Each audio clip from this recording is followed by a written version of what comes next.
In the years leading up to the Civil War, the American economy was dependent on slavery to produce most of its major exports. Slavery was the basis of the culture in the South. It determined one's status and how one was viewed by their peers. The more slaves that one owned, the more influential they were in their community.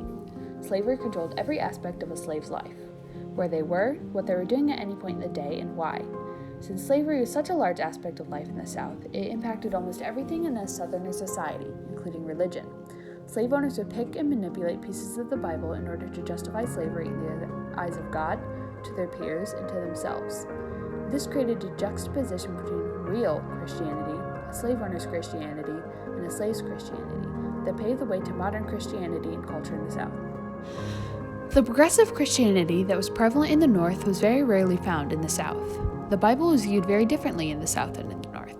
While many Northerners used the Bible as a reason to promote abolition and equal rights, many Southern slave owners used the Bible to justify slavery. The Israelites owned slaves, and the Bible describes punishments for unruly or rebellious slaves. Many white Christians believe that the mark of Cain, the mark given to Cain in the Bible by God in Genesis after killing his brother, was passed on to Cain's descendants and evolved into the skin of African Americans. Christian slave owners believe that since these men and women were the descendants of the first murderer, the fact that they were stealing, enslaving, and abusing these people en masse was entirely justified. This belief was actually quite popular. This use of the Bible to justify slavery as personified in Michael Fassbender's Edwin Epps in 12 Years a Slave.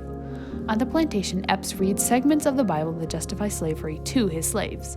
By reading these segments, he not only justifies these horrors that he is committing to himself, but also to the people he is inflicting them on. Southerners believed that if slaves thought that their enslavement was part of a greater plan, then there was less of a chance that they would rebel. Slave owners also gave out slave Bibles for those who could read. These were highly edited versions of the Bible that had large segments taken out, including Moses taking the Israelites out of Egypt. Slave owners believed that if their slaves knew about these rebellions and contradictions to what they believed, they might attempt to escape or rebel themselves. Frederick Douglass, upon describing the religion that he experienced during his enslavement, did not call it Christianity, but the religion of the South. Douglass also describes the religious practice of Mr. Covey, one of Douglass's previous owners. Covey went to church regularly read the Bible, both to himself and to his slaves, and prayed with more than ordinary spirit. However, Douglass still did not describe Covey as a Christian, but a man who believed himself to be a Christian. Douglass did believe that anyone who owned other people and regularly subjected them to physical and emotional abuse should not be described as Christian. By pushing a severely changed Christianity upon slaves, slave owners unwittingly created another version of Christianity unique to slaves. Upon being stolen from West Africa, slaves often had Christianity forced upon them. The popularization of Christianity among slaves and black people in the South likely would not have happened if it had not been.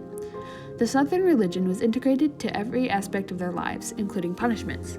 A common punishment for severe disobedience was 39 lashes with a whip. This number is so specific because of its biblical origins.